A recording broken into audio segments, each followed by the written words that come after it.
मैं बस आपका अपने चैनल लर्न विद कॉन्सेप्ट में आपका स्वागत करता हूं। जैसा कि सब लोग जानते हैं कि 12 अप्रैल को यूपी बोर्ड का मैथमेटिक्स का पेपर है, तो उसी बोर्ड के पेपर की चर्चा करने के लिए हमने एक एक चैप्टर को लेके सीधे 12 तारीख तक एक fast track revision course launch किया है। ठीक है, जिसमें एक दिन में एक चैप्टर को खत्म किया जाएगा। जैसे कि आज का टॉपिक आपको दिख रहा होगा द्विघात समीकरण। तो द्विघात समीकरण में कितने टाइप के क्वेश्चन आते हैं एग्जाम में, आपके सारे क्वेश्चन आपको दिए जाएंगे। आज किस टाइप के क्वेश्चन पूछे जाते हैं एग्जाम में, तो द्विघात समीकरण से लगभग 12 नंबर का ये टॉपिक है।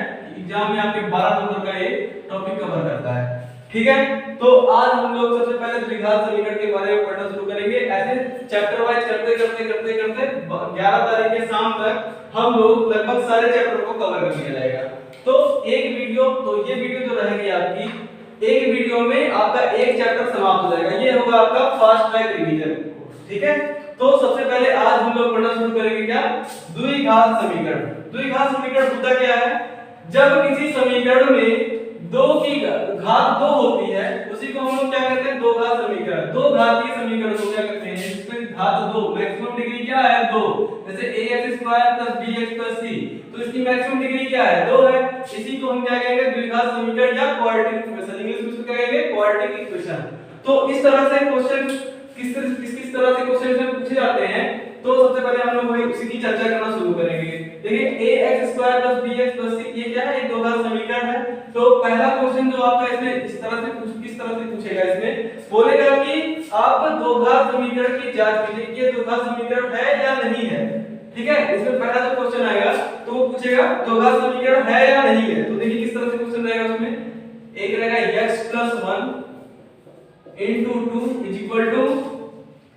2x - 3। इसकी जांच करनी है कि ये दो घात समीकरण है कि नहीं।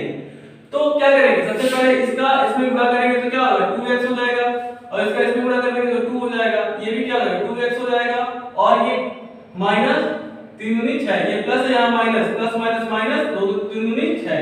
अब देखिए इसमें 2 की डिग्री 2 आई है, x की घात 2 आई है, कहीं x की घात कहीं 2 आई है, नहीं आई है। तो ये कैसा समीकरण होगा, ये दो घात समीकरण नहीं होगा। तो क्या लिख देंगे, ये द्विघातीय समीकरण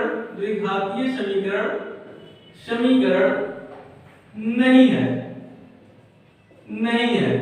ठीक है, इसी तरह से एक क्वेश्चन और देखते हैं जो दो घात समीकरण पे डिपेंड नहीं करेगा, कि जैसे है 2x - 1 * 2x - 3 = x + 5 * x - 1।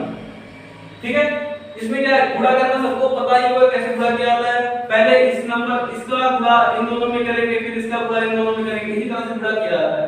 तो 2x का गुणा 2x में करेंगे तो क्या हो जाएगा, 2 * 2 = 4, 4x², फिर 2x का गुणा -1 में करेंगे तो क्या होगा, प्लस यहां पर है, यहां माइनस है, तो प्लस माइनस क्या होगा, माइनस होगा।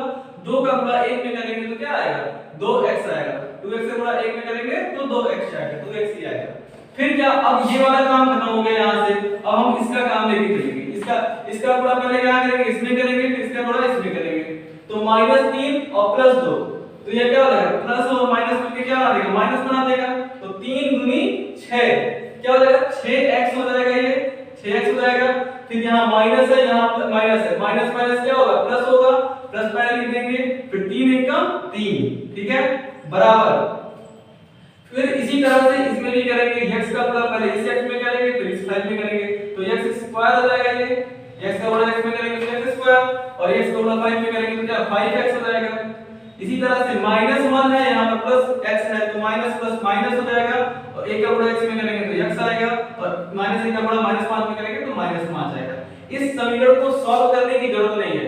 इसमें अगर खाली पूछा है कि ये दो घात समीकरण है या नहीं है, तो आप सीधा देखिए कि डिग्री 2 बच रही है कि नहीं बच रही, 2 बच रही है, और कहीं ये कटने वाला तो नहीं है। ये जो स्क्वायर वाला पार्ट है वो कहीं इस पार्ट दर से घट बढ़ तो नहीं जा रहा है, तो देखिए नहीं घटेगा, क्योंकि यहाँ x² है, यहाँ 4x², तो घटेगा तो 3x² बच जाएगा। अगर यहाँ भी 4x² होता, यहाँ भी 4x² होता, तो दोनों क्या होता है, 4x² में 4x² कट जाते, तो हम ये द्विघात समीकरण नहीं बनता, क्योंकि उसकी फिर डिग्री क्या बन जाती है, 1 बन जाती है, x वाली घात बन जाती है। अभी हमें क्या दिख रहा है कि मैक्सिमम घात 2 है, और इसको घटाने पर भी ये घटेगा, बचेगा कुछ, इसमें 3x² बच जाएगा। तो इसलिए ये क्या होगा, द्विघात समीकरण होगा। तो और पूरी तरीके से सॉल्व करने की जरूरत है, खाली एक लाइन द्विघात समीकरण क्या लिखेंगे, द्विघात समीकरण है, यह एक द्विघात समीकरण है। ठीक है, तो पहला तो क्वेश्चन आपका इस तरह से पूछता है कि जांच कीजिए कि यह द्विघात समीकरण है या नहीं, एक नंबर या दो नंबर में इस तरह के क्वेश्चन पूछे जाते हैं। फिर और क्या क्या कुछ तरह के क्वेश्चन आते हैं, ऐसे आपने बोल दिया कि कोई सेंटेंस दे दिया है, सेंटेंस दे दिया जिसको मिटा दें,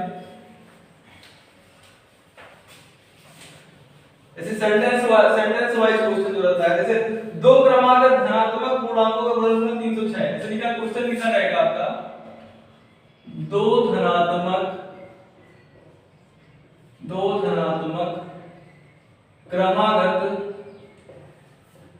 क्रमागत पूर्णांकों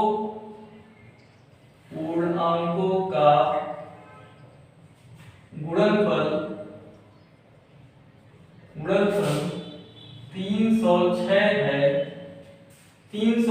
है। हमें पूर्णांक को ज्ञात करना है, क्या करना है, हमें पूर्णांक को ज्ञात करना है। पूर्णांक को ज्ञात करना इस तरह से सेंटेंस दिया रहेगा, या पूर्णांक को ज्ञात करना पूछेगा, या फिर क्या करेगा, इसका द्विघात समीकरण के रूप में इसको व्यक्त कीजिए। द्विघात समीकरण के रूप में क्या व्यक्त करेंगे, दो धनात्मक क्रमागत पूर्णांक, क्रमागत मतलब क्रम से आने वाली संख्या, जैसे 1 के बाद 2, 2 के बाद 3, 3 के बाद 4। तो क्या होती है, अगर हम मान लें कि माना पहली क्रमागत संख्या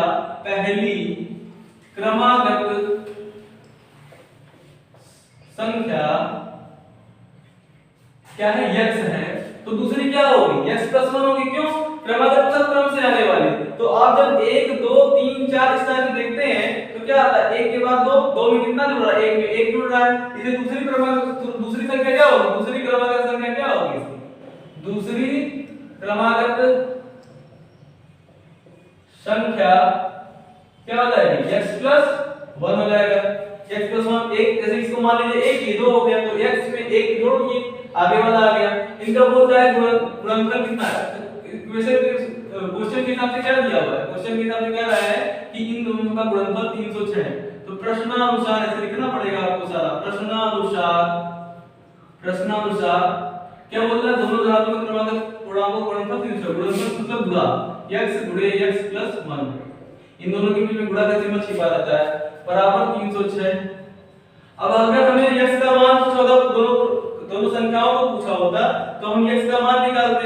अगर हमें इसमें क्या होता है कि क्या करते हैं, दो ये इसको द्विघात समीकरण के रूप में व्यक्त कीजिए, तो खाली द्विघात समीकरण के रूप में व्यक्त कर देंगे। x का गुणा इसमें x² हो गया, प्लस x का गुणा 1 में x हो जाएगा, बराबर 306।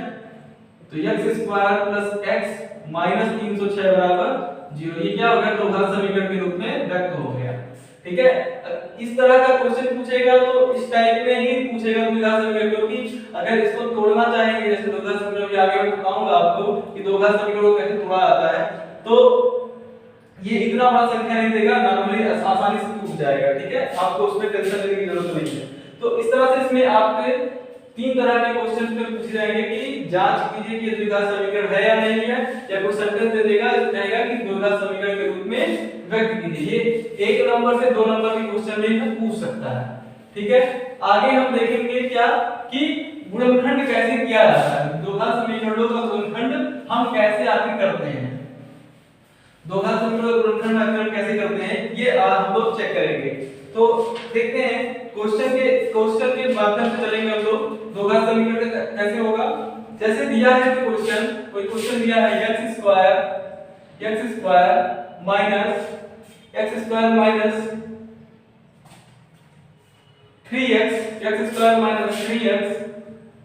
10 बराबर 0।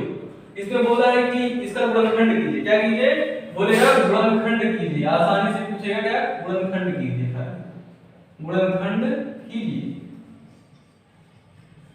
तो गुणनखंड करना बेहद आसान, कैसे करते हैं, सबसे पहले हम देखेंगे इस क्वेश्चन की तरफ देखेंगे और हल्का सा मुस्कुराएंगे। फिर इसके बाद क्या करेंगे कि इस 10 का गुणा यहां x² के कोफिशिएंट मतलब गुणांक से, x² का गुणांक कितना है, 1 है, तो इससे गुणा करेंगे। तो गुणा करके ही किनारे लिख लेंगे, x का गुणांक 1 है और इसका 10 है, तो 10 × 1 कर लेंगे तो कितना आएगा, 10 आ जाएगा। ठीक है 10 आ जाएगा। अब क्या करना है, और बीच वाला जो नंबर है, बीच वाला नंबर क्या है 3 है, ठीक है।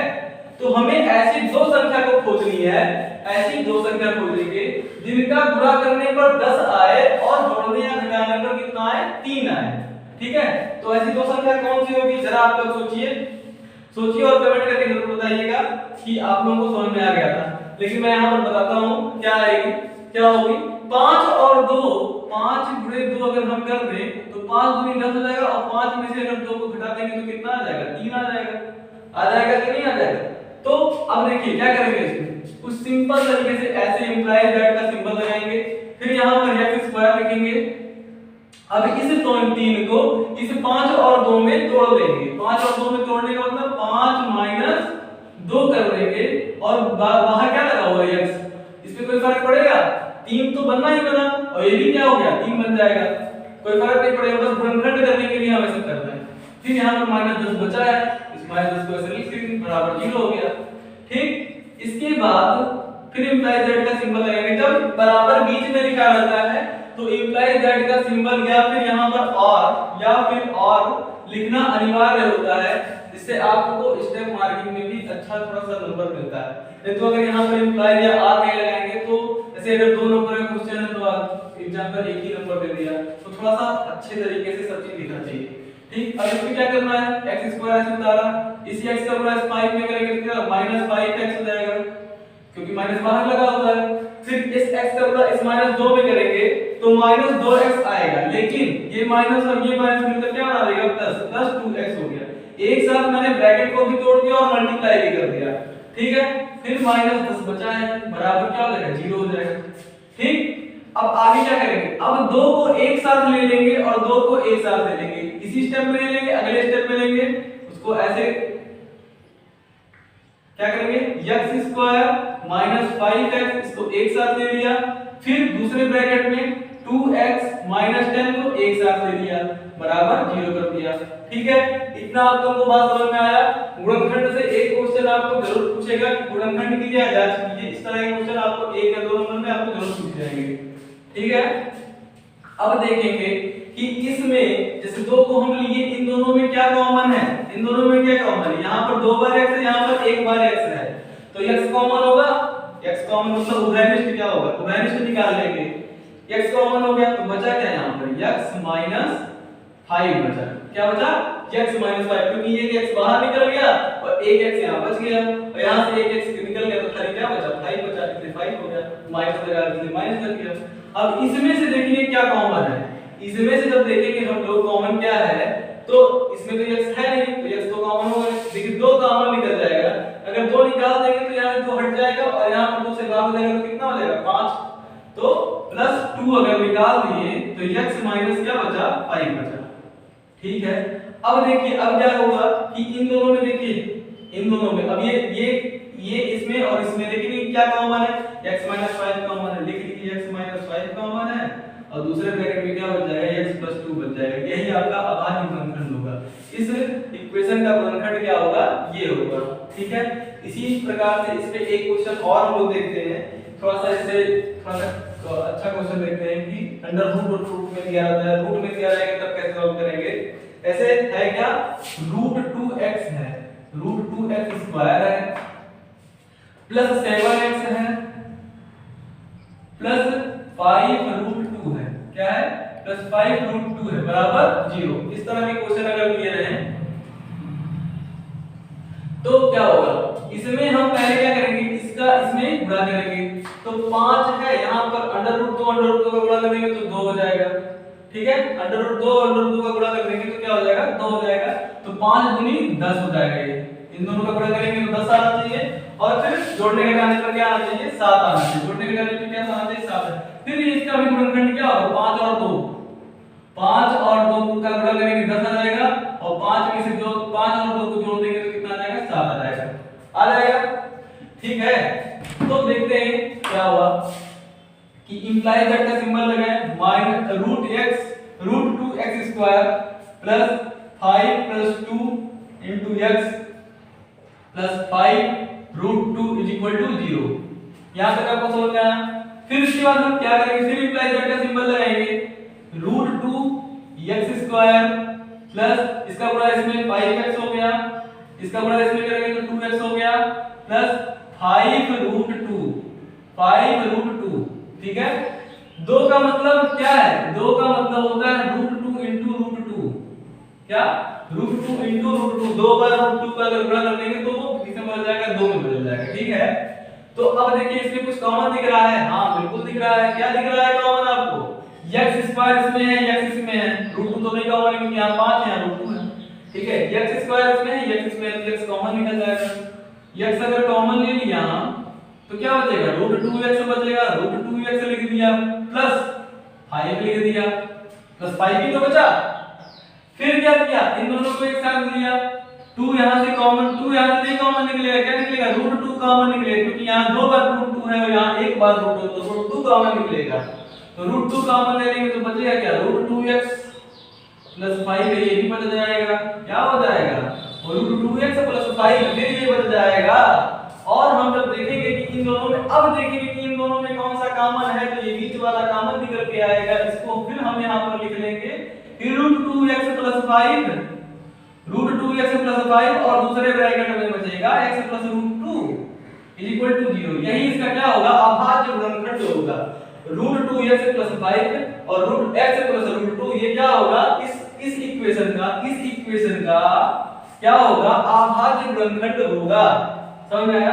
गुणनखंड होगा, अभाज्य गुणनखंड नहीं, गुणनखंड होगा। सॉरी, अभाज्य गुणनखंड के मुंह से निकल जा रहा है, अभाज्य गुणनखंड नहीं होगा। अभाज्य गुणनखंड अब देखिए उतना निकल ही गया, मेरे मुंह से गलती से निकल गया। तो क्या अभाज्य गुणनखंड का मतलब क्या होगा? जैसे 12 का अभाज्य गुणनखंड निकालना है तो क्या हो जाएगा?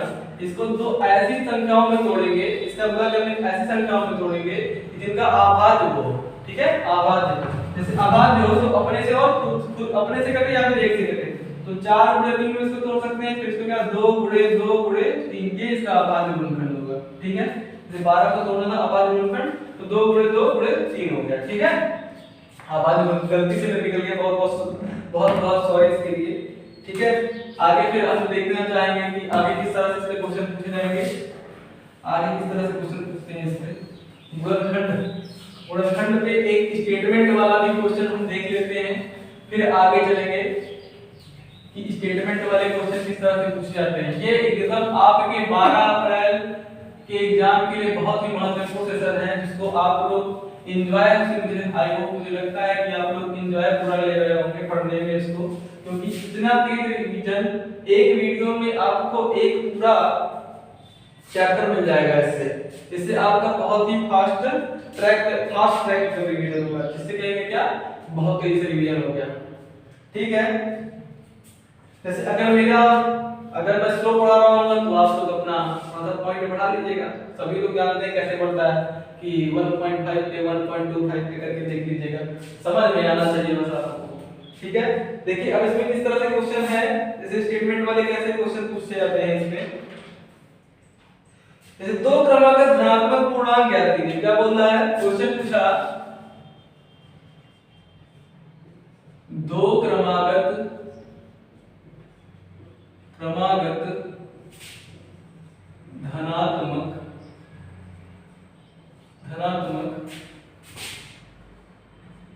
पूर्णांक ज्ञात कीजिए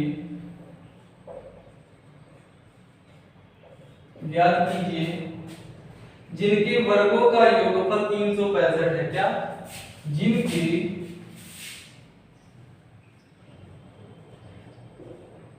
वर्गों का योगफल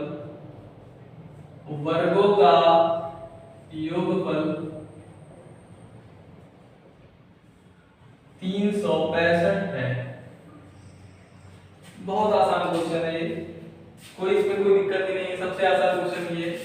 मान लिया क्या, पहली क्रमागत संख्या को भी मैंने आपको बताया कि क्या होती है क्रमागत संख्या, उसी तरह से मानेंगे क्या, माना, ऐसे लिखेंगे, माना पहली क्रमागत संख्या क्या है आपकी, x है। तो दूसरी संख्या क्या हो जाएगी, x प्लस 1 हो जाएगी।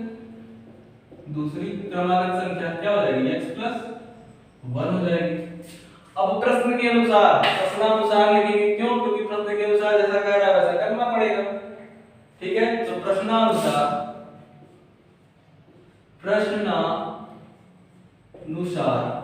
क्या बोल रहा है? दो क्रमागत धनात्मक पूर्णांक ज्ञात कीजिए जिनके वर्गों का योगफल इनके वर्गों का योगफल मतलब x² और प्लस x+1 का होल स्क्वायर का योगफल कितना है? 365 है। ठीक है, क्या है? 365 है। तो क्या हो जाएगा इसमें? कोई दिक्कत ही नहीं। x², ये आपका बन गया फॉर्मूला a + b का होल स्क्वायर का फॉर्मूला बन गया। क्या बन गया? a + b का होल स्क्वायर। सभी को पता होगा a + b का होल स्क्वायर क्या होता है? सभी को पता है कि नहीं पता है? पता होगा, मुझे लगता है कि पता होगा। a² + b² + 2ab, a + b का होल स्क्वायर क्या होता है? a² + b² + 2ab। तो भाई a की जगह पे क्या है? ये है, तो b की जगह पे ये रखते हैं। तो x² + 1 का स्क्वायर प्लस 2x 2ab की जगह पे a की जगह पे x और b की जगह पे 1 है, तो 1 का तो मतलब है 2 का गुणा किसी भी संख्या में 1 के गुणा करेंगे तो वही संख्या आ जाती है। बराबर क्या होगा? 365। यहां से क्या हो जाएगा? 2x² प्लस 2x प्लस 1, तो ये इधर आके क्या हो जाएगा? 365 माइनस 365। तो क्या हो जाएगा? 2x² प्लस 2x प्लस नहीं सॉरी, अब यहाँ प्लस माइनस माइनस होगा, माइनस वाला बड़ा है इसलिए माइनस से घटाएंगे तो माइनस 365 में से एक जाएगा, क्या हो जाएगा? 364। अब देखिए कुछ कॉमन निकल रहा है। हाँ बिल्कुल कॉमन निकल रहा है। क्या? दो इसमें भी दो से ये कट जाएगा, दो इसमें भी कटेगा, दो से भी कट जाएगा। ठीक है, तो क्या हो जाएगा? दो कॉमन ले लीजिए, x² प्लस x माइनस, अब इसको भाग देंगे तो कितनी बन जाएगा? 2 एकदम 2, 1 + 2 = 16, 2 दूनी 4 बराबर 0। अब ये इधर लेके जाएंगे तो ये 0 हो जाएगा। क्या हो जाएगा? 0 हो जाएगा। x² प्लस x माइनस 182 बराबर 0। 182 बराबर 0। ठीक है, अब देखिए इसका गुणनखंड करना थोड़ा सा डिफिकल्ट है क्योंकि आपको बहुत ज्यादा सोचने की जरूरत है। आपका अगर आप लोग प्रैक्टिस कर रहे होंगे इस चीज की तो आप लोग आसानी से कर सकेंगे। गुणनखंड करना बहुत आसान है, लेकिन अभी मैं आपको ऐसा चीज बताऊंगा कि अगर आपको गुणनखंड में कुछ नहीं समझ में आ रहा हो तो वो चीज लगाइएगा और आपका गुणनखंड आपका हो जाएगा। लेकिन अभी इस क्वेश्चन को हम लोग कर सकते हैं। ठीक है, इस क्वेश्चन को ऐसी तरह से करेंगे। किस तरह से करेंगे? देखिए x², अब देखिए गुणा करने पर कितना आना चाहिए? 182 आना चाहिए और जोड़ने घटाने पर कितना चाहिए? 1 आना चाहिए। तो ऐसी दो संख्या निकालिए कि जिसका गुणा करने पर 182 आता हो और गुणा जोड़ घटाना करने पर 1 आए। तो ऐसी दो संख्या मेरे हिसाब से 14 और 13 होगी। क्या होगी? 14 और 13। ठीक है, 13 चौक 52, ये दो हासिल 5, 13 एकदम 13, 13 और 4 13 5 18, 182। सही पकड़े, एकदम हम सही पकड़े। 14 और 13 ही होगी। ठीक है, तो अब लिखेंगे यहाँ पर। देखिए हम यहाँ पर थोड़ा सा इंप्लाइज दैट नहीं लगाए तो इंप्लाइज दैट आप लोग लगाते चलेंगे। Implies that implies that implies that implies that. ठीक, अब यहाँ से लिखेंगे क्या? पहला implies x² plus 14 minus 13 into x minus 182 बराबर 0। ये कर सकते हैं, अभी तक आपको यही सिखाया जा रहा है। ठीक है, ये कर सकते हैं, बिल्कुल कर सकते हैं। फिर क्या करेंगे? इसमें x² अभी क्या हो जाएगा? 14x plus 14x minus 13x multiply करना भी सिखा दिया है, तो अब थोड़ा सा फास्ट करेंगे मल्टीप्लाई। उसके बाद माइनस 182 बराबर क्या हो जाएगा? 0। इसमें से कुछ अब दो को एक साथ करेंगे, x² plus 14x minus 13x minus 182 बराबर क्या हो जाएगा? 0। इन दोनों में क्या कॉमन है? x कॉमन है, x को कॉमन ले लेंगे तो x प्लस 14 बचेगा। इसमें क्या कॉमन है? माइनस 13 कॉमन है, माइनस 13 कॉमन है, तो 13 कॉमन ले लेंगे तो x प्लस बचेगा 14। 13 का पहाड़ा 14 बार पढ़ेंगे तो कितना है? 182 आएगा, बराबर क्या हो जाएगा? 0 हो जाएगा। अब इन दोनों में क्या कॉमन निकल रहा है? x प्लस 14 और x माइनस 13 बराबर 0। लेकिन नेगेटिव वाला क्रमागत संख्याएं वो निकालें तो नेगेटिव वाला हम जैसे अगर हम x प्लस 14 बराबर 0 लेंगे तो x का मान आएगा माइनस 14, तो इसको नहीं लिया जाएगा। हम लोग लिया जाएगा इसको x माइनस 13 बराबर 0 को, तो x बराबर 13 आ जाएगा। तो पहली क्रमांक संख्या कितनी है? जैसे कि पहली क्रमांक संख्या, पहली क्रमांक संख्या बराबर क्या 13, तो दूसरी क्या हो जाएगी? दूसरी हो जाएगी आपकी 13 + 1 बराबर 14। समझ में आया? आई होप कि ये क्वेश्चन आप लोगों को अच्छे से समझ में आ गया होगा, क्योंकि इस क्वेश्चन ये थोड़ा सा इंपॉर्टेंट टाइप का ही क्वेश्चन है। सब क्वेश्चन पूछे जाते हैं 4 नंबर का था, आप लोगों के पेपर में आता है 4 नंबर का ये क्वेश्चन आपको पूछा जाता है। ठीक है, तो स्क्रीनशॉट ले लेंगे, स्क्रीनशॉट ले लेंगे इसको। आगे हम लोग देखेंगे कि इसमें और किस तरह से स्टेटमेंट वाले क्वेश्चन आएंगे, वो भी देख लेते हैं क्या है। आई होप कि आप लोग स्क्रीनशॉट ले लिए होंगे। मिटाते हैं इसको।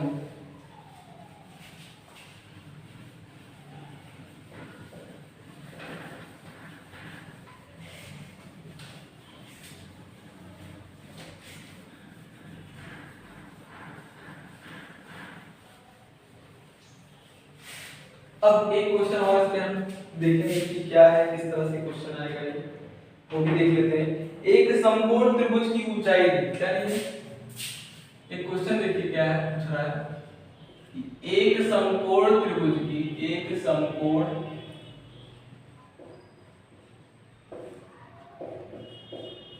त्रिभुज की ऊंचाई इसके आधार से 7 कम है, इसके आधार से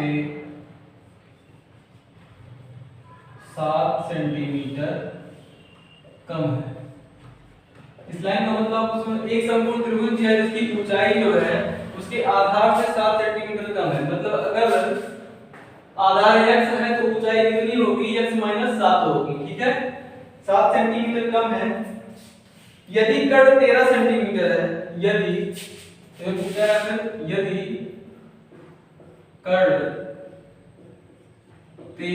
सेंटीमीटर है तो अन्य दो भुजाएं ज्ञात कीजिए। क्या बोला? तो अन्य दो भुजाएं ज्ञात कीजिए।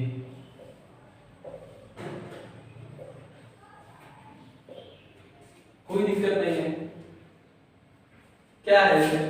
देखिए कोई दिक्कत नहीं है इसमें। समकोण त्रिभुज इसमें एक भुजा क्या होती है? 90 डिग्री पे होगी।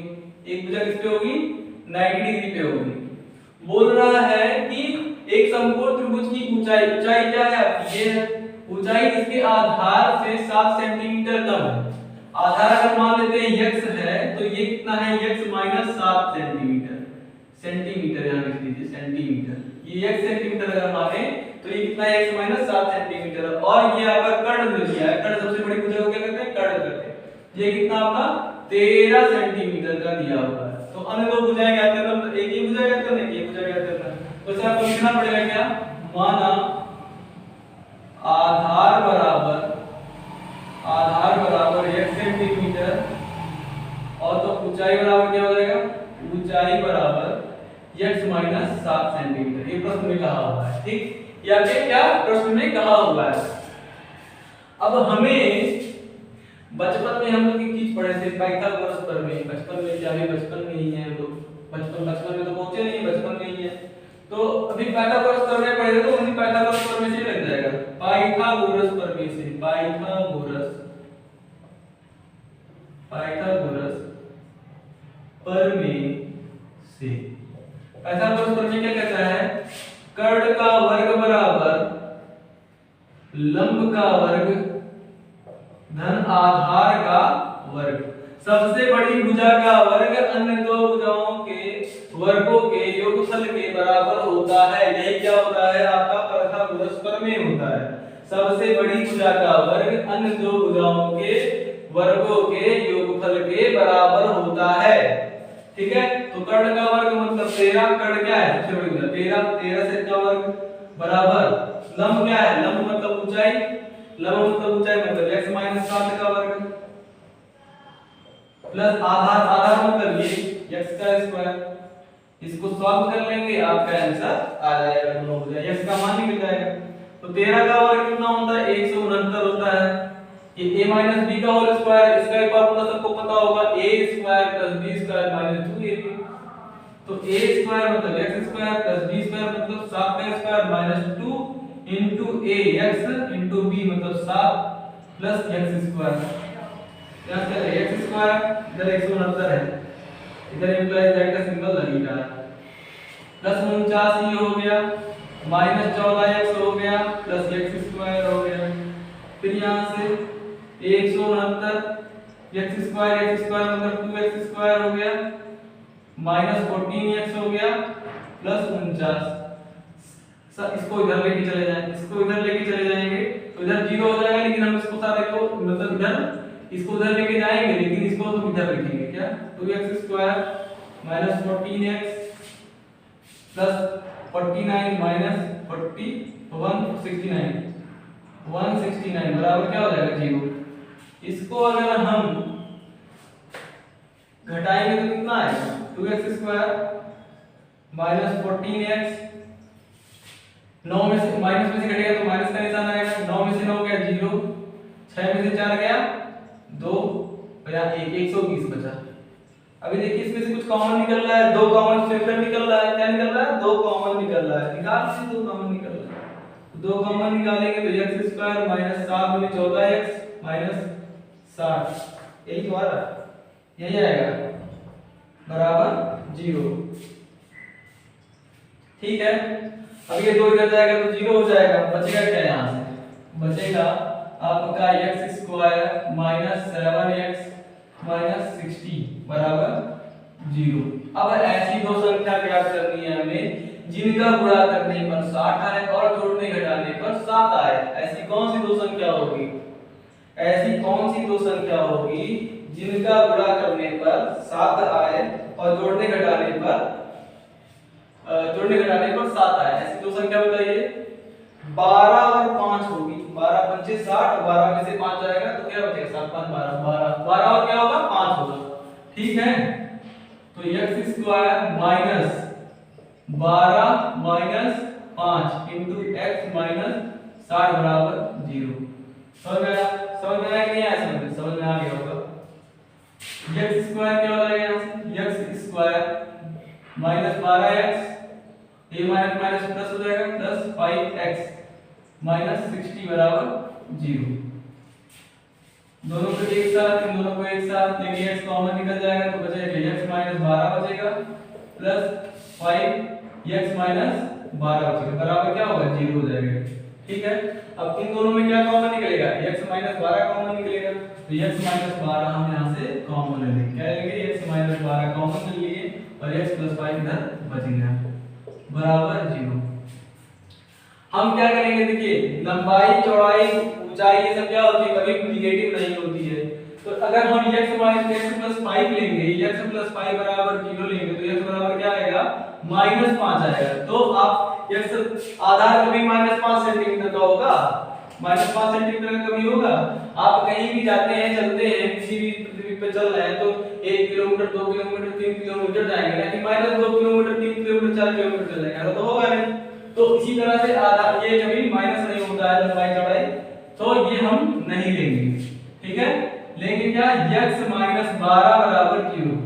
तो x बराबर कितना हो जाएगा 12, तो x क्या है आधार, तो आधार के लिए आधार बराबर क्या हो जाएगा आपका, आधार बराबर आपका हो जाएगा 12 सेंटीमीटर और ऊंचाई बराबर क्या हो जाएगा आपका, ऊंचाई आपका क्या है x माइनस 7 बराबर x की वैल्यू है 12, 12 माइनस 7 बराबर 5 सेंटीमीटर। ये आपका क्या होगा आंसर होगा।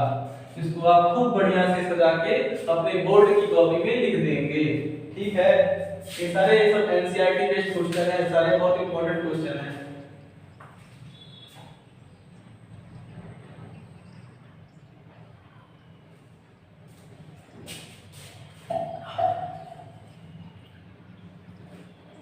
आगे आगे बढ़ेंगे हम लोग, आगे देखेंगे क्या चल रहा है कि अब किस तरह से और क्वेश्चन पूछे जाते हैं एग्जाम में। तो अब देखिए अभी तक तो ये नॉर्मल तरीके से चल रहा था कि हम 2 गुणनफल उसका ज्ञात कर लेते थे। अब अगर गुणनखंड हम नहीं ज्ञात कर पाएंगे तो इस तरह से निकालेंगे क्वेश्चन को। उस क्वेश्चन के लिए फार्मूला देख लेते हैं, उसमें मैं ज्यादा न्यूमेरिकल नहीं करवाऊंगा क्योंकि उस फार्मूले को से एक क्वेश्चन कराएंगे और लगभग आपको पता चल जाएगा कि किस तरह से क्वेश्चन आता है। ठीक है, अगर आप गुणनखंड इस तरह से नहीं कर पाएंगे तो उस तरह से कर लेंगे। ठीक है, जिसे हम कहते हैं क्या, श्रीधराचार्य फार्मूला। क्या कहते हैं, श्रीधराचार्य फार्मूला, ये पढ़ेंगे हम लोग।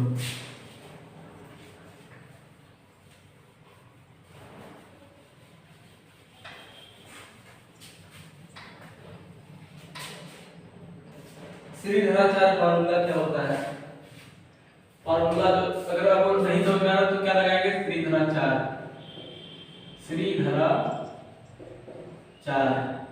ये आचार्य नहीं है, तुमको नमस्ते करेंगे और फार्मूला लगाएंगे फिर आगे बढ़ जाएंगे।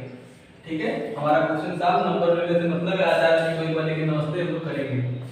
ठीक है, तो देखिए श्रीधराचार्य फार्मूला क्या कहता है कि जैसे ax square plus bx plus c बराबर अगर 0 दिया हुआ है, ये मतलब ये आपका एक द्विघात समीकरण है, अगर ये 0 दिया हुआ है तो x का मान निकालने के लिए हम क्या करते हैं, फार्मूला होता है -b plus minus b under root b square minus 4ac बटे 2a। ठीक है, एक बार प्लस लेके करेंगे, एक बार माइनस लेके करेंगे तो दो गुणनखंड निकलते हैं। एक बार देखिए जैसे हम अभी तक यहाँ पर जो कर रहे थे, दो गुणनखंड निकल के आए थे, तो वही है, एक बार प्लस आएगा एक बार माइनस लेके करेंगे, दो गुणनखंड आपका निकल के आ जाएगा। एक क्वेश्चन लेके हम इसको सॉल्व करके देखते हैं कि किस तरह से ये फार्मूला काम करता है। तो देखिए क्वेश्चन क्या है कि अगर 2x square minus 7x minus 3 बराबर 0, ये दिया हुआ है 2x square minus 7x plus 3 दिया है, सॉरी ये प्लस 3 दिया है। ठीक है, तो इसका कंपैरिजन करेंगे, क्या करेंगे, कंपैरिजन, तुलना करने पर क्या लिखेंगे, तुलना करने पर।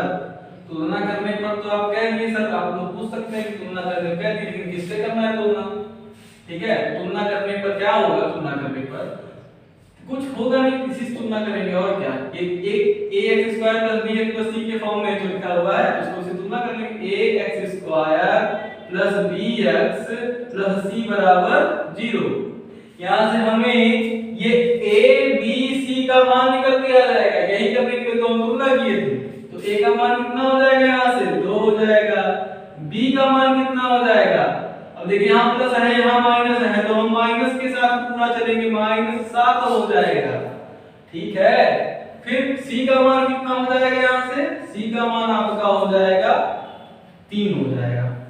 फार्मूला में रखेंगे इसी का मान और आंसर निकाल लेंगे। रखते हैं तो x बराबर क्या होगा, -b, -b का मतलब -7, ये -7 है, b की जगह पे -7 है, -5 लगा दीजिए, फिर plus minus under root b square मतलब -7 का स्क्वायर माइनस 4ac, 4 a का वैल्यू कितना है 2 और b का वैल्यू c का वैल्यू कितना है 3 बटे 2a 2 है और a का वैल्यू कितना है 2 रख दिए। ठीक है, तो अब ये क्या हो जाएगा, तो सॉल्व करेंगे, एक बार प्लस लेके सॉल्व करेंगे, एक बार माइनस लेके सॉल्व करेंगे। अभी पहले इसको यहां तक करते हैं, पहले प्लस माइनस माइनस क्या हो जाएगा, प्लस प्लस 7 हो जाएगा, प्लस माइनस अंडर रूट -7 का स्क्वायर मतलब 49 हो जाएगा, फिर माइनस 4 दूनी 8, 8 त्रिक 24, ये हो जाएगा बटे 2 दूनी 4। तो x बराबर क्या हो जाएगा 7 प्लस माइनस 49 में 24 जाएगा, कितना बचेगा, ये 5 और ये 2, 25 बचेगा, अंडर रूट 25 बटे 4।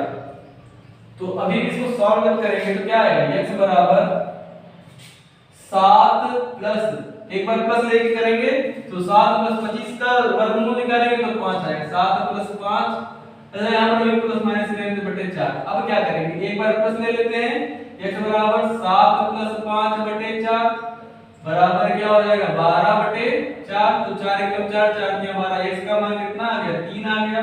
और दूसरी बार एक बार माइनस वाले की करेंगे तो x बराबर 7 माइनस 5 बटे 4 बराबर 7 में से 5 गया 2, 2 बटा 4 मतलब 2 एकम 2, 2 दूनी 4 बराबर x बराबर 1 क्या आ गया 1 बटा 2।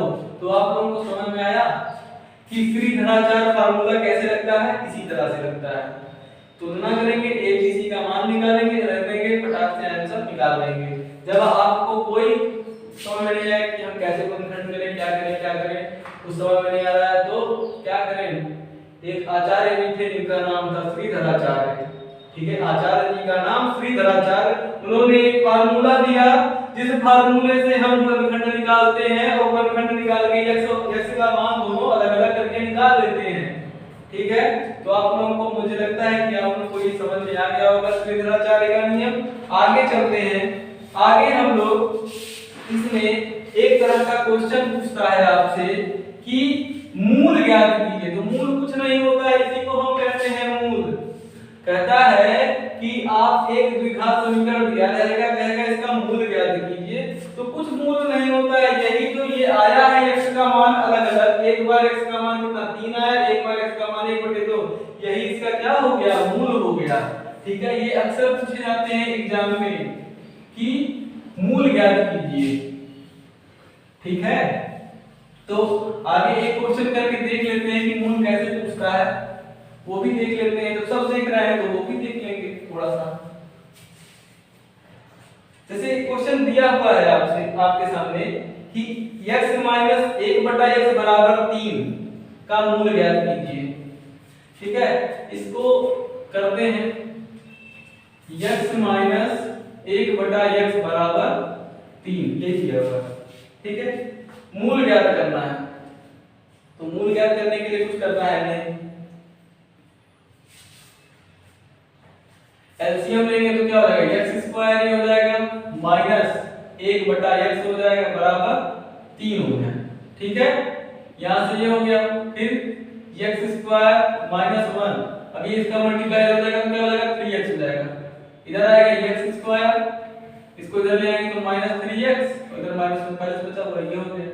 तो अब ऐसी दो संख्या निकालिए इसका गुणा करने पर 1 आए और जोड़ने घटाने पर 3 आए, तो ऐसी कोई संख्या पॉसिबल ही नहीं है कि आप ऐसे गुणनखंड निकाल लेंगे। देखिए अब यहाँ पर भगवान जी आचार्य जी का हमारे काम आ गया, श्रीधराचार्य जी का, जिनको हम स्मरण करेंगे और उनका फार्मूला याद करेंगे, ठीक है। तो फार्मूला याद करेंगे तो आप सबको पता है कि क्या बताया था formula, -b plus minus √b² - 4ac/2a। तो देखते हैं क्या है, लगाइए, तुलना करेंगे, क्या करेंगे, तुलना करने पर, तुलना करने पर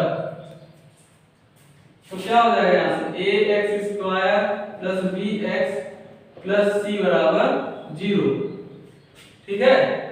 ax² + bx + c बराबर 0, तो यहां से a बराबर क्या आ जाएगा, a बराबर 1, b बराबर -3 और c बराबर -1, ठीक है। रखेंगे फार्मूले में, फार्मूला क्या होता है, x बराबर -b plus minus √b² - 4ac/2a, ठीक है। -b plus minus √b² - 4ac/2a रख देंगे फार्मूले इसको। तो x बराबर, एक बार प्लस वाला लेके चलेंगे तो प्लस वाला कहीं लेके चलते हैं, तो -b की जगह पे क्या रखेंगे, -3, तो माइनस ये माइनस और ये माइनस मिलकर प्लस हो जाएगा, +3 हो जाएगा, प्लस b² √b² का मतलब -3 का स्क्वायर, -3 का स्क्वायर क्या हो जाएगा, 9 हो जाएगा, -4ac, a का वैल्यू कितना है, 1 है, a का वैल्यू 1 है और c का वैल्यू -1 है बटे 2, a का वैल्यू क्या है, 1 है, ठीक है। तो सॉल्व करें इसको, तो 3 प्लस, चलिए प्लस माइनस दोनों लेके चलते हैं, तो प्लस माइनस दोनों लेके चलते हैं, प्लस माइनस दोनों लेके चलना है तो क्या हो जाएगा, ये 9 और ये 4 एकम 4 का 1 में गुणा करेंगे 4 ही आएगा, ये माइनस मिलके प्लस बना देगा, +4 बटे 2, तो बराबर क्या हो जाएगा, 3 प्लस माइनस 9 4 13 बटे 2। तो x का एक मान ये आपका निकल के आएगा, x का 3 प्लस √13 बटे 2 और दूसरा मान क्या निकल के आएगा, 3 माइनस √13 बटे 2। अब कहेंगे कि इस तरह से आंसर कहां आता है, तो इस तरह से आंसर आएगा, जब 13 का वर्गमूल नहीं निकलेगा तो उसी तरह से तो आंसर आएगा, जबरदस्ती थोड़ी निकालेंगे उसके आगे। तो इसी तरह से आपका आंसर आएगा। तो ये आपका होगा पहला मूल होगा और ये आपका क्या होगा, दूसरा मूल होगा। ठीक है, समझ में आया आपको? मूल कैसे निकालेंगे, इसी टाइप से मूल को निकालेंगे हम लोग। आगे चलेंगे, आगे हम लोग देखेंगे किस तरह से क्वेश्चन आएगा, पूछा जाएगा आपसे एग्जाम में, किस तरह से क्वेश्चन पूछा जाता है। एक स्टेटमेंट वाला क्वेश्चन मुझे जहां तक लगता है कि ये इंपॉर्टेंट क्वेश्चन है, एनसीईआरटी का बहुत इंपॉर्टेंट क्वेश्चन है, जिसको इसमें मेंसुरेशन का और द्विघात समीकरण दोनों का यूज होगा। तो उसको लेके हम चलते हैं और इस क्लास को आगे बढ़ाते हैं।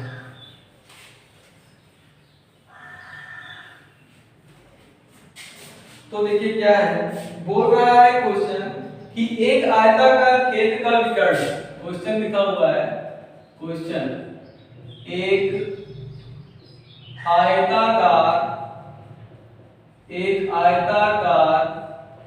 खेत का विकर्ण उसकी छोटी भुजा से 60 मीटर अधिक है, उसकी छोटी भुजा से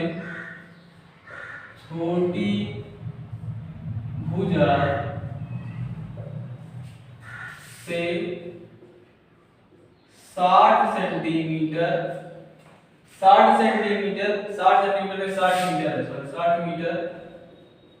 60 मीटर अधिक है यदि बड़ी भुजा छोटी भुजा से 30 मीटर अधिक है, यदि बड़ी भुजा छोटी भुजा से 30 मीटर अधिक है तो खेत की भुजाएं ज्ञात कीजिए। तो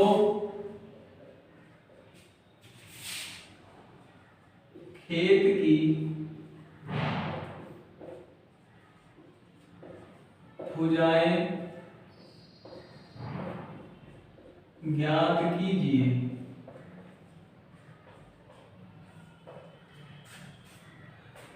तो मुझे लगता है कि आप लोगों को क्वेश्चन देख के समझ में आ गया होगा क्या करना है। इसमें एक आयत बनाना होगा, उसमें विकर्ण दिया हुआ है, छोटी भुजा का 60 मीटर अधिक है और जो बड़ी भुजा है छोटी भुजा से 30 मीटर अधिक है। तो कोई दिक्कत है इसमें? आयत है इसमें दो भुजा एक बराबर होती है, दो भुजा एक बराबर होती है, आमने सामने की भुजा एक बराबर होती है। छोटी भुजा क्या यही है, आयत तो यही दिखता है, इस तरह दिखता है, ऐसे इस तरह के दिखता है, या फिर ऐसे दिखेगा, इस तरह तो लिखेगा ये तो वर्ग हो जाएगा। ठीक है, तो आयत और वर्ग में मुझे जहां तक पता है कि आप लोगों को पता होगा कि अंतर क्या होता है। ठीक है, तो अब देखिए छोटी भुजा को मान लेते हैं क्या x मीटर की है छोटी भुजा, तो विकर्ण क्या होता है, यही होता है विकर्ण। तो सीधा नहीं गया, सीधा खींच देते हैं इसको, थोड़ा सा एल्स कर दीजिए। विकर्ण कितना है, छोटी भुजा से 60 मीटर अधिक है, तो 60 मीटर ये अधिक हो गया, और बड़ी भुजा कितना अधिक है, इससे 30 मीटर अधिक है, तो 30 मीटर इसको अधिक कर दिए। ठीक है, 30 मीटर इसको अधिक कर दिए। अब हमें पूछा है भुजा ज्ञात करना है, तो देखिए क्या लिखेंगे पहले इसमें कि माना आयत की छोटी भुजा बराबर x मीटर है, बड़ी, अब फिर उसका क्या लिखेंगे प्रश्नानुसार कि प्रश्न के अनुसार तो कह रहा है भाई 30 मीटर ये अधिक है 60 मीटर ये अधिक है, प्रश्नानुसार। तो प्रश्नानुसार आयत की बड़ी भुजा कितना x प्लस 30 मीटर की हो जाएगी ये, और ये दूसरी वाली क्या होगी जो विकर्ण है, तो आयत का विकर्ण, लिख लीजिए आयत का विकर्ण कितना हो जाएगा, ये 60 मीटर अधिक है, तो x प्लस 60 मीटर। ठीक है, इतना आपको समझ में आ गया। और जब इतना समझ में आ गया तो हम आगे चलेंगे। तो इसमें कुछ करना है, फिर वही पाइथागोरस प्रमेय, बड़ी भुजा का वर्ग अन्य दो भुजाओं के वर्गों के योगफल के बराबर होता है, उसी से आपका सवाल हो जाएगा हल। तो लगाएंगे क्या, पाइथागोरस, पाइथागोरस प्रमेय से। पाइथागोरस भी एक आदमी थे, उनको ये मत समझिएगा कि ऐसे थे, पाइथागोरस गोरस गोसस लिख दिए थे। पाइथागोरस प्रमेय से, तो पाइथागोरस प्रमेय क्या कहता है, कर्ण का वर्ग बराबर लंब का वर्ग धन आधार का वर्ग। लगा दीजिए, कर्ण कितना है, x + 60 का वर्ग बराबर लंब का वर्ग मतलब x² का वर्ग प्लस x + 30 का वर्ग। अब इसको तो सॉल्व करना सभी को पता होगा, कैसे सॉल्व होगा, कैसे सॉल्व होगा करते हैं, ऐसे सॉल्व होगा, x² a + b का होल स्क्वायर तो x² + 60 का स्क्वायर प्लस 2 × x × 60 2ab बराबर x² प्लस x² + 30 का स्क्वायर प्लस 2 × x × 30। समझ में आया, एक x² इधर आएगा माइनस हो जाएगा, तो ये दोनों क्या हो जाएंगे, कट जाएंगे, तो इसे काट देंगे, ये स्क्वायर तो 6 का 36, 6 का 36 का लिखो, 2 जीरो आगे 3600 हो गया प्लस 60 × 120 x बराबर x² + 3 × 3 = 900 प्लस 60x ये होगा। अब इसको सब इधर उधर कर लीजिए, इसको उठा के सब उधर ले जाइए, तो x² + 900 plus 60x minus 3600 minus 120 x बराबर 0। इसको सॉल्व करेंगे तो क्या आएगा, x² बचेगा, ये 3600 में से 900 जाएगा तो कितना बचेगा, पहले तो इसको घटाइए x वाले को, तो माइनस 120 में 60 जाएगा तो कितना बचेगा, माइनस 60 बचेगा, माइनस 60 क्योंकि माइनस वाला बड़ा है तो माइनस 60, फिर छोटे इसमें से क्यों घटाएंगे तो माइनस बड़ा क्या है, माइनस 63, 3600 में से 900 जाएगा तो कितना बचेगा, 2700 बचेगा, कितना बचेगा 2700 बचेगा बराबर 0। अब ऐसी दो संख्या देखिए कि जिनका गुणा करने पर 2700 आए और जोड़ने घटाने पर 60 आए, तो ऐसी दो संख्या है आपके दिमाग में, क्या ऐसी दो संख्या है, अगर है तो क्वेश्चन को लगाएं और आगे बढ़ जाएं। तो हमारे तो दिमाग में है इसलिए हम क्वेश्चन को लगाएंगे फिर आगे बढ़ेंगे, ठीक। तो आगे क्या बढ़ेंगे, x² माइनस ये हो जाएगा आपका 90 माइनस 30, 9 × 3 = 27, 2700 हो जाएगा और 90 में 3 जाएगा 60 हो जाएगा, माइनस 2700 बराबर 0, ठीक है। तो यहां से क्या हो जाएगा, x² minus 90x minus minus plus 30x minus 2700 बराबर 0। दो को एक साथ कॉमन निकालेंगे, फिर वही हाल, x बराबर x माइनस 90, यहाँ से 30 कॉमन निकल जाएगा तो बचेगा x माइनस 90 बराबर 0। इन दोनों में एक कॉमन है तो x माइनस 90 और दूसरे में x माइनस x प्लस 30 बराबर 0। फिर देखिए लंबाई चौड़ाई है तो कभी निगेटिव होगी नहीं, तो x प्लस 30 वाला क्या हो जाएगा हमारा, खत्म हो जाएगा, क्योंकि x की वैल्यू यहाँ से क्या आ जाएगी, माइनस 30 आ जाएगी, तो ये नहीं किया जाएगा, यह क्या जाएगा x माइनस 90 बराबर 0 वाला, x माइनस 90 बराबर 0, तो x बराबर क्या है 90, तो ये क्या है छोटी भुजा, तो यहाँ से हमारा छोटी भुजा क्या आ गई, छोटी भुजा आपकी आ गई x का मतलब 90 मीटर और बड़ी भुजा क्या होगी, कितना अधिक है, 30 मीटर अधिक है इससे ना, तो 30 मीटर अधिक कर देंगे, 9 + 30 बराबर 9 × 3 = 12, 0 0 9 3 12, 120 मीटर की ये हो गई। समझ में आया आप लोगों को, मुझे लगता है कि ये चीज समझ में आ गई होगी और हम लोग इसको देखते हुए आगे बढ़ेंगे। क्वेश्चन का स्क्रीनशॉट आप लोग लेते चल रहे होंगे, मुझे जहां तक उम्मीद है कि आप लोग स्क्रीनशॉट लेते हुए चल रहे होंगे और नोट्स भी बना लेंगे। नोट्स क्या बनाना है, नोट्स तो बनाने की जरूरत नहीं है, लेकिन रफ वर्क करते भी चल रहे होंगे, ठीक है। आगे चलते हैं, आगे हम लोग क्वेश्चन देखेंगे किस तरह के क्वेश्चन और पूछे रहेंगे। एक क्वेश्चन और जगह पूछता है कि मूलों की प्रकृति ज्ञात कीजिए, ठीक है, मूलों की प्रकृति ज्ञात कीजिए, तो उसमें किस तरह से क्वेश्चन पूछा जाता है वो भी देख लेंगे। ये आपके मूलों की प्रकृति जो है ये आपके द्विघात समीकरण का अंतिम टॉपिक है, जो कि आज के लेक्चर का अंतिम टॉपिक है। ये मूलों की प्रकृति उसको पढ़ेंगे, फिर आगे हम लोग नए वीडियो में नया चैप्टर, फिर कोई एक चैप्टर लेके फिर उपस्थित होंगे। और आपके ये सीरीज आपके बोर्ड एग्जाम मतलब 12 अप्रैल जो यहाँ लिखा हुआ है टारगेट 12 अप्रैल, वहां तक आपके लिए ये लगातार चलती रहेगी। जितनी हमारी तरफ से मेरी ताकत है उतनी मैं आप लोगों को बोर्ड एग्जाम के लिए दूंगा, ठीक है। तो अगला जो टॉपिक आएगा आपका मूलों की प्रकृति आएगा, ठीक है, मूलों की प्रकृति आएगा। तो कैसे निकालेंगे मूलों की प्रकृति से? देखिए क्या पूछता है मूलों की प्रकृति। मूलों की प्रकृति,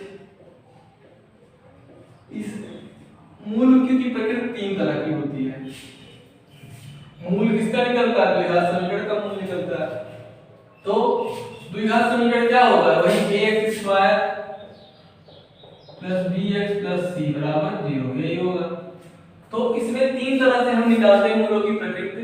एक होगा b स्क्वायर माइनस 4ac अगर ग्रेटर देन 0 है, मतलब 0 से बड़ा अगर आएगा, 0 से बड़ा आएगा तो इसके दो अलग अलग भिन्न मतलब अलग अलग वास्तविक मूल होंगे। कैसे होंगे? वास्तविक मूल होंगे, 2 अलग अलग वास्तविक मूल होंगे, मतलब भिन्न मूल होंगे, ठीक है।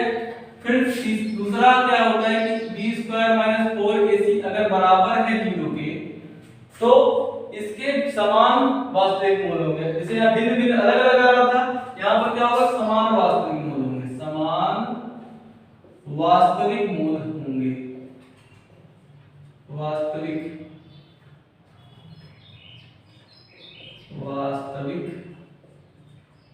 मूल।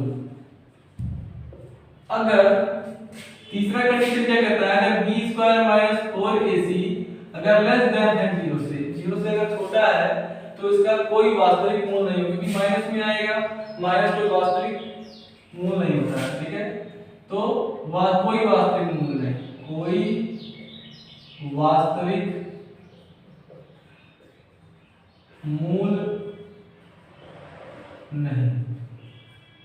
इसमें क्वेश्चन किस तरह से पूछेगा आपका? जैसे दे दिया कोई क्वेश्चन कि बताइए द्विघात समीकरण 2x square plus 4x plus 6 बराबर 0 का मूल कैसा है, तो पूछ लेगा का मूल कैसा है, किस तरह से कैसा है, या फिर ये पूछेगा, या फिर बोलेगा कि ये मूल वास्तविक समान वास्तविक मूल है इसके। तो समान वास्तविक मूल का मतलब b स्क्वायर माइनस 4ac बराबर 0 निकालेंगे। वहां से कोई क्वेश्चन में कुछ नहीं दिया जाएगा, उसका वैल्यू निकल जाएगा, ठीक है। तो कैसा मूल है तो निकालेंगे, तुलना करेंगे, इससे तुलना किससे करेंगे? ax square plus bx plus c बराबर 0 से करेंगे। यहां से a की वैल्यू क्या आ जाएगी?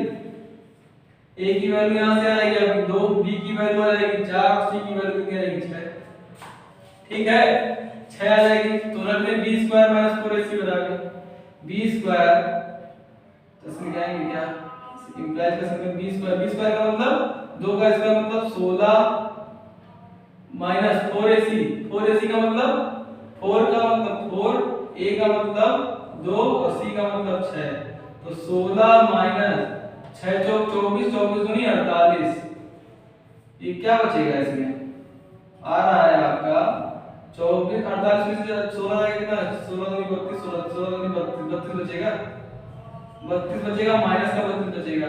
तो ये क्या 0 से छोटा है कि बड़ा? 0 से लेस देन 0, क्या है? लेस देन 0 है, तो इसका मूल कैसा होगा? कोई वास्तविक मूल इसका नहीं होगा। क्या होगा? कोई वास्तविक मूल नहीं है। क्या होगा इसका आंसर? इसका कोई वास्तविक मूल नहीं है। इसमें एक तरह का क्वेश्चन ये पूछता है और एक तरह का क्वेश्चन और पूछता है, जो कि आप लोगों को मैं बताता हूं क्या पूछता है वो क्वेश्चन। बस थोड़ा सा और धैर्य बनाए रखें और इस वीडियो को कंप्लीट होने में सहायता प्रदान करें आप हमें। और इसमें आप लोगों के लिए भी ये बहुत ही इम्पोर्टेंट टॉपिक था। इसमें 12 नंबर के क्वेश्चन लगभग पूछे जाते हैं। मूलों की प्रकृति से एक क्वेश्चन इस तरह से पूछेगा कि निम्न प्रत्येक द्विघात समीकरण के, अच्छा निम्न प्रत्येक द्विघात समीकरण से एनसीईआरटी का मैंने क्वेश्चन लिया है इसको, तो उसमें 2-3 क्वेश्चन दिया हुआ तो बोला है इतने। जैसे ये बोला है कि क्वेश्चन दिया हुआ 2x² + kx + 3 बराबर 0 में हमें k का वैल्यू निकालना है। k का वैल्यू निकालना है, बोल रहा है कि जब मूल बराबर है, जब मूल बराबर है, तो बराबर होने की कंडीशन बीच वाली थी, तो b² - 4ac बराबर 0। जब मूल बराबर होंगे, क्या लिखेंगे, जब मूल, आप सॉल्यूशन में क्या लिखेंगे कि जब मूल बराबर है तब b² - 4ac बराबर क्या होगा, 0 होगा। तो b² - 4ac इसका तुलना कर लीजिए, फिर से तुलना कर लेंगे तो a की वैल्यू ये हो जाएगी, b की वैल्यू हो जाएगी, c की वैल्यू हो जाएगी।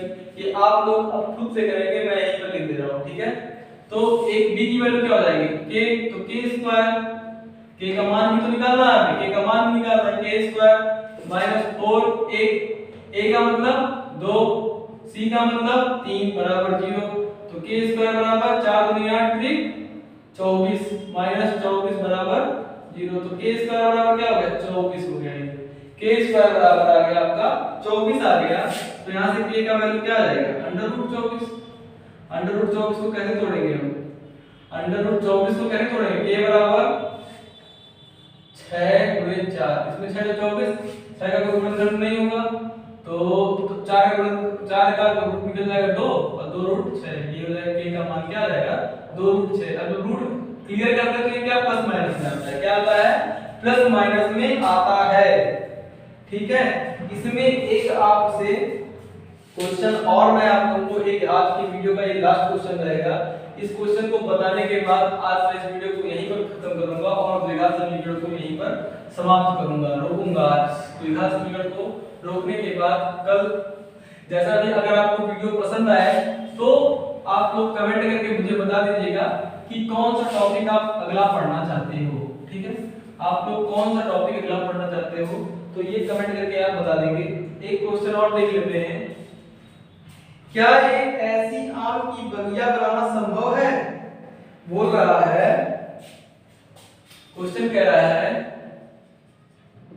क्या एक ऐसी आम की बगिया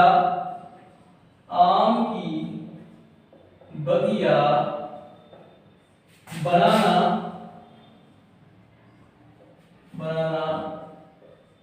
संभव है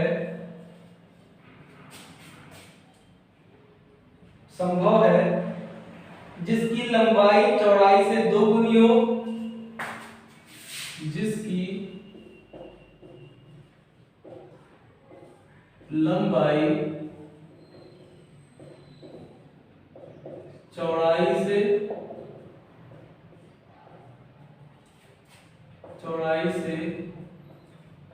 2 गुनी हो,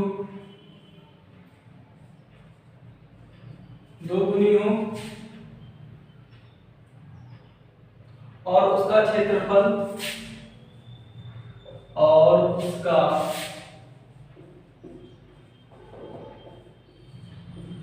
क्षेत्रफल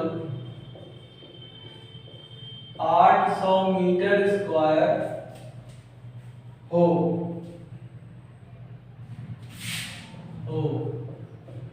यदि संभव है तो बगिया की लंबाई तथा चौड़ाई ज्ञात कीजिए। देखिए क्वेश्चन क्या कह रहा है क्या एक ऐसी आम की बगिया बनाना संभव है जिसकी लंबाई चौड़ाई से 2 गुनी हो और उसका क्षेत्रफल 800 मीटर स्क्वायर हो? तो भाई देखिए, जो लंबाई चौड़ाई से 2 गुनी है मतलब आयताकार बगिया है, तो बनाना तो संभव ही होगा। तो हम इसलिए लंबाई और चौड़ाई ज्ञात करेंगे। क्या होगी? बनाना संभव है, लिख देंगे आप, क्या बनाना संभव है। तो लंबाई चौड़ाई ज्ञात करने के लिए क्या लिखेंगे? एक आयताकार होगा। क्या बोल रहा है? ऐसी आम की बगिया जिसकी लंबाई मतलब लंबा वाला, लंबाई क्या है?